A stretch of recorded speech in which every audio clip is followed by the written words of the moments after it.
Welcome the learner. Imagine walking into your office on a Monday morning. Oh, yeah.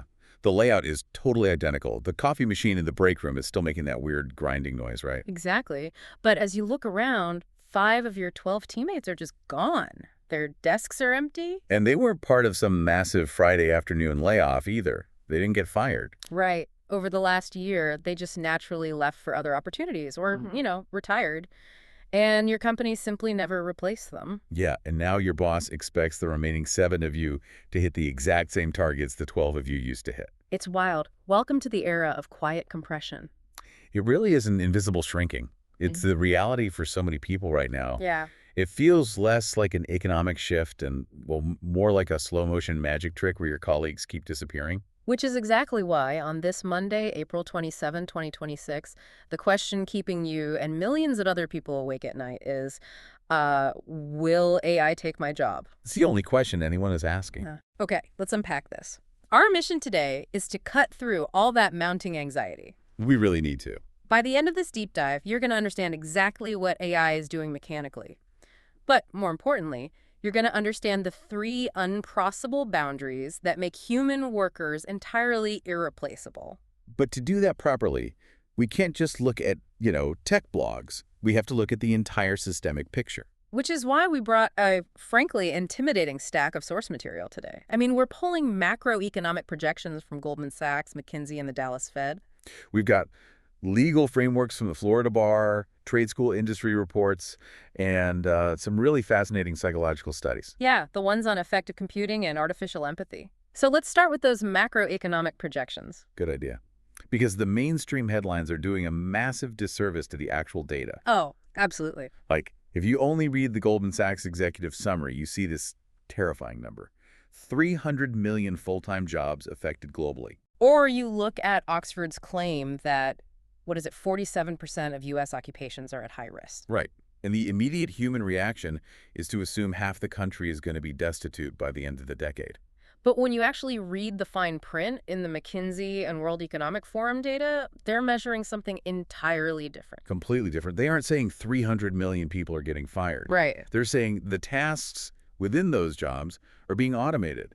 There is a massive mechanical difference between a job and a task. Can you break that down a bit? Because I think people blur those two things constantly. Sure. Let's look at the World Economic Forum's timeline to understand how that plays out. Back in 2023, they projected a 14 million net job displacement by 2027. Which, I mean, that sounds really bad. It does. Yeah. But their long-term projection for 2030 actually shows a net gain of 78 million jobs worldwide. Wow. Wait, really? A net gain? Yeah, because the destruction of old tasks actually paves the way for entirely new categories of work. But the messy part is how we get from point A to point B, isn't it? That transition period is what Sean Kanungo's research calls quiet compression. Exactly.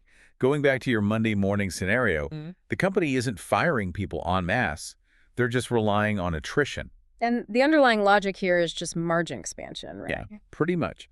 A company looks at a department that used to cost $1 million a year to run with 12 people. And they realize that by integrating large language models and automated workflows, they get the exact same output for $500,000 with 7 people. See, I have to push back on the terminology there, though, because if I'm one of the 5 people trying to enter that industry, Right. or if I'm one of the 7 people left behind doing the work of almost 2 people, quiet compression sounds like a polite corporate euphemism for job loss. That's a really fair point. It's like AI isn't bulldozing your office building, it's just aggressively remodeling the rooms while you're still working inside. I love that. That remodeling analogy is actually the perfect way to understand survival in this economy. How so? Well, think about the workers who are thriving right now. If we connect this to the bigger picture, economists are tracking something called the prompt premium. The prompt premium. So being good at talking to the AI. Exactly. The people who survive the remodel are the ones picking up the new tools. They aren't just typing faster. They're orchestrating it all. Yeah, they're orchestrating AI agents to do their baseline research, draft their emails, clean up their data. They are becoming 3 to 5 times more productive than their peers. So the immediate danger isn't that, like, a humanoid robot is going to walk in and sit at your desk. No, not at all. The danger is the person sitting at the desk next to you who knows how to leverage the AI to do the work of 3 people. That is the cognitive reality we're in. But notice that everything we're talking about right now, data entry, drafting emails, analyzing reports, it's all screen-based. Right. It's all office work. Yeah.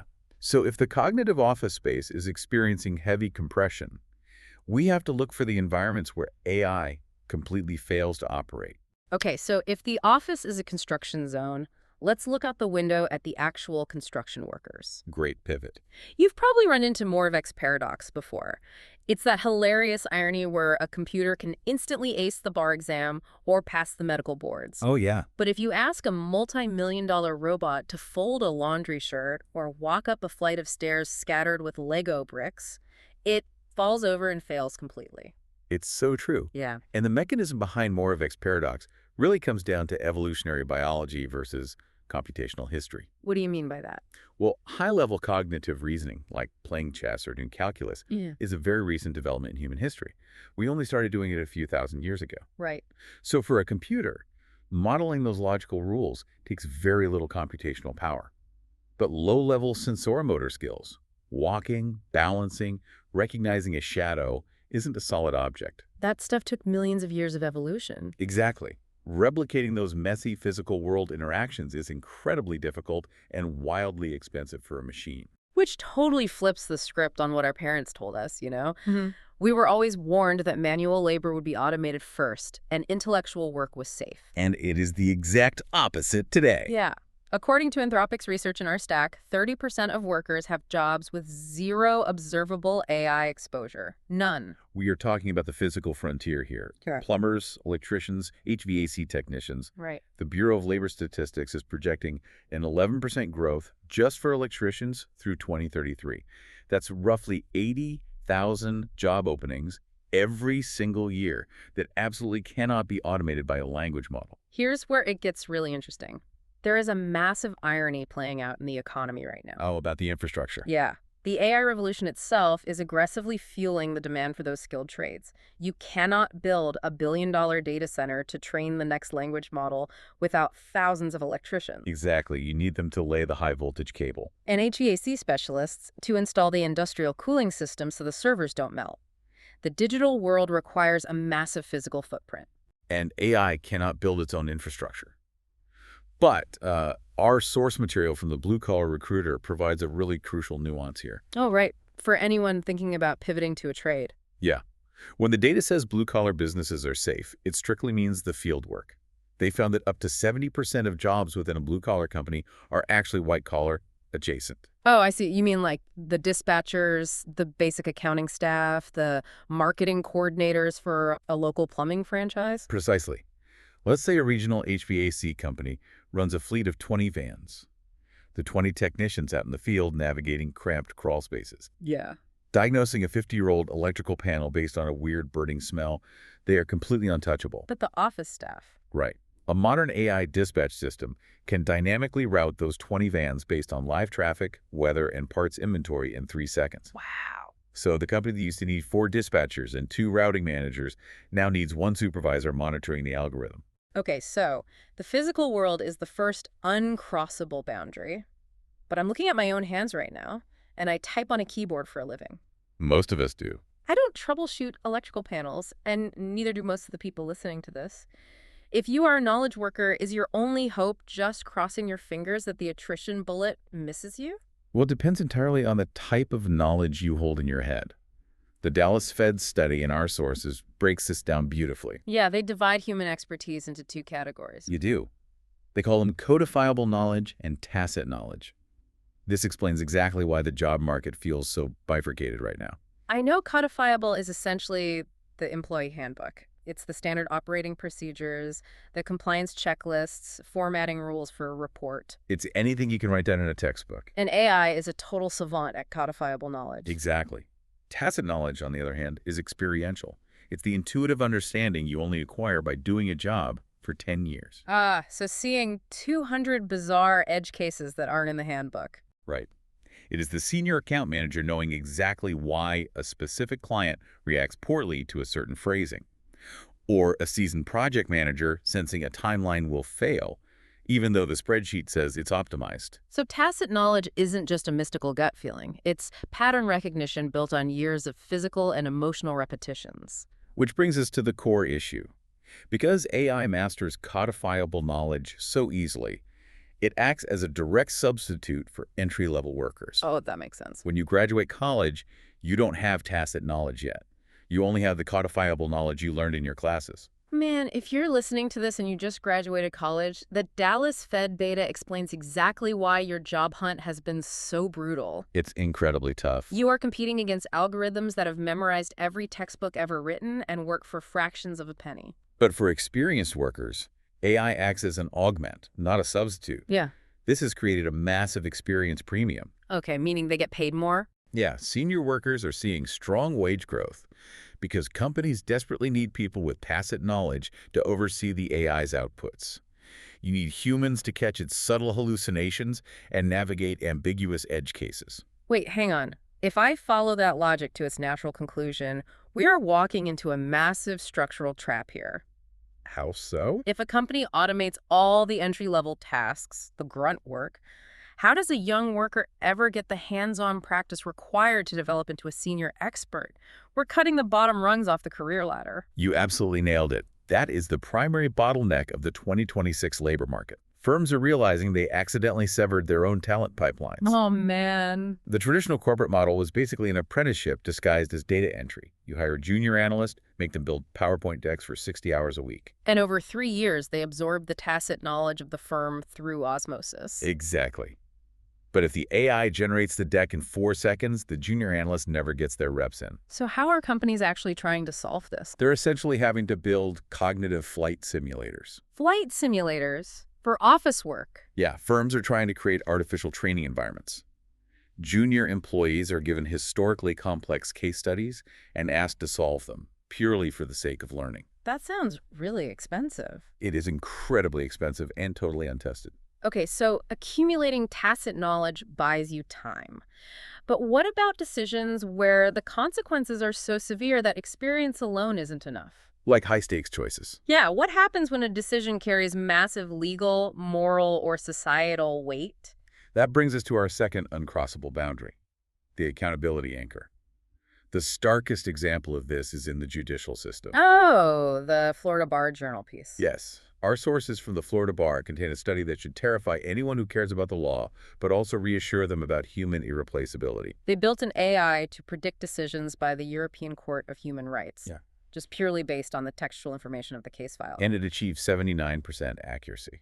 That is staggering. It means 4 out of 5 times a machine looks at the raw facts and comes to the exact same legal conclusion as a panel of elite human judges. It does. But the Florida Bar piece makes a profound argument for why that AI cannot replace the judge. It comes down to the mechanics of fact-finding. Yeah, Chief Justice John Roberts actually weighed in on this, didn't he? He did. He pointed out that human jurisprudence relies on extreme subtleties that just don't exist in a transcript. He talked about the physical reality of the courtroom, like a shaking hand, a slight hesitation in the voice, a bead of sweat on a witness's forehead. Right, and AI processing text strings has zero capacity to weigh the human condition. And it goes deeper than just reading a witness, too. How so? The legal system structurally requires human discretion. Under Federal Rule 83B, judges are granted the power to regulate practice uniquely to achieve justice in completely unprecedented situations. Oh, I see. And AI is fundamentally probabilistic. It predicts the most likely outcome based on historical data. Exactly. It just averages out the past. But justice frequently requires adapting to black swan events, scenarios that have never occurred before. Right, and an AI cannot apply a sense of equity or proportionality to something novel because it has no historical data to average out. We're seeing this same accountability anchor play out in the corporate sector, too. It's what our sources call the liability squeeze. Yes, the Mobley case. Exactly, Mobley v. Workday. Yeah. The mechanical ruling essentially dictates that when a company uses an AI vendor's algorithm for something high stakes, the company deploying the tool holds the ultimate liability. Even if the vendor made the tool, the AI vendor is just acting as an agent. Think about what that looks like in a Tuesday morning boardroom meeting. Right. The CEO announces that the new AI system just denied a massive commercial loan to a minority-owned business, and The business is suing for discrimination. The board members can't just throw their hands up and say, hey, the algorithm did it. No, they can't. You cannot sue an algorithm, Yeah. and an algorithm cannot owe a fiduciary duty to shareholders. So it means the AI can parse the financial data instantly, but it can't go to jail if it violates civil rights. Which is why we now have entirely new corporate governance duties. Things like AI due care and AI loyalty oversight. Meaning what, practically? In that boardroom scenario, the human executives have to be able to open up the AI's black box. They have to explain the specific data points it weighed and prove they actively monitored it for bias before the decision was implemented. Because at the end of the day, society demands a human conscience to bear the weight of a high-stakes decision. This raises an important question, though. It's about public acceptance. Yeah, if an AI rightfully or wrongfully denies your bail or forecloses on your house and the system just shrugs, it completely undermines the legitimacy of the institution. Exactly. The vulnerability of the human making the decision, the fact that they can lose their reputation or their freedom if they act corruptly, that is what gives the decision its power. If a machine cannot be held legally or morally accountable because it has no inner life, we have to ask where else that lack of an inner life matters. Right. Can a machine serve as an emotional confidant? Can it replace the human element in social services, therapy, or caregiving? This brings us to the psychological limits of artificial empathy. And honestly, it is easily the most unsettling part of our source stack. It really is. We are seeing an explosion in effective computing. These are AI companions like Wobot or Replica. Yeah, and they're mechanically engineered to detect the microstressors in your voice, read facial expressions through your webcam, and generate responses that sound perfectly empathetic. And the output is flawless. If you tell it you are grieving, it will say, I'm so sorry you're carrying that weight. That must be incredibly painful. But researchers classify this as the compassion illusion. To understand why it's an illusion, we have to look at the philosopher John Searle. He made a famous distinction between syntax and semantics. Right, the Chinese room argument. Yeah. Syntax is the formal structure, the grammar, the mechanics of how words are sequenced to form a proper sentence. And semantics is the actual meaning and intent behind those words. And AI possesses perfect syntax. It knows the mathematical probability that the word sorry should follow the detection of a tear on a human face. But it possesses absolutely zero semantics. It has no intentionality, it has no lived experience of grief or fear or joy. It's running a calculation, not feeling an emotion. Exactly. Relying on a chatbot for empathy is like eating junk food when you are starving. Oh, that's a good way to put it. It fills your stomach temporarily so the hunger pangs stop, but it lacks the actual nutritional value you need to survive. It fills the immediate silence, but it starves the human need to be understood by a conscious peer. And the danger is that the junk food is so easy to access. Psychological studies are observing a phenomenon called asymmetric trust. How does that work? Well, think about venting to a close friend. It's inherently risky. You risk them judging you or misunderstanding you or feeling burdened by your problems. But venting to the AI carries zero risk. It has infinite patience. It never gets tired of your problems. And that lack of risk leads to emotional substitution.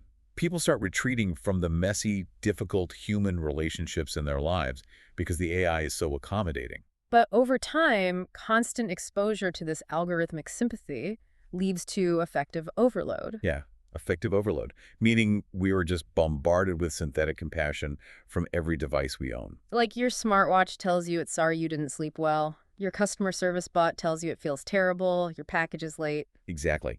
And when everything simulates empathy, our sensitivity to genuine human connection is dulled. What's fascinating here is that true care isn't about perfectly calculating the right words to say. It's about the effort. Right. True care derives its value from the mutual risk of being human together. The fact that a friend could be doing anything else, but is choosing to sit in the pain with you, that's what makes the empathy real. AI offers comfort, but without consciousness, it cannot offer care. We have covered a massive amount of territory today. We really have. If you are listening to this looking at the shifting landscape of 2026, it is incredibly easy to feel overwhelmed by the sheer scale of the technology.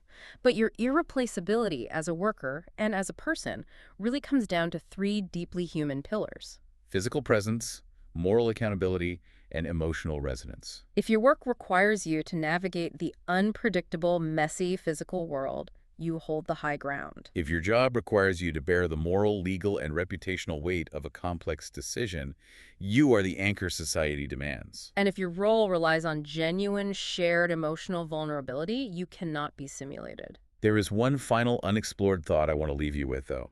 It's drawn from the taxonomy of irreplaceability source. Okay, what is it? Well, we've spent this deep dive talking about economics, law, and psychology. But what happens to our culture?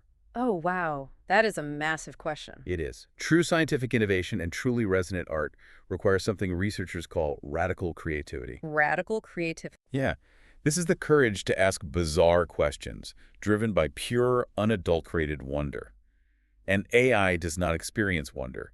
It just processes historical data. Right. UNESCO actually recently issued a warning that over-relying on AI for cultural production could lead to massive cultural homogenization.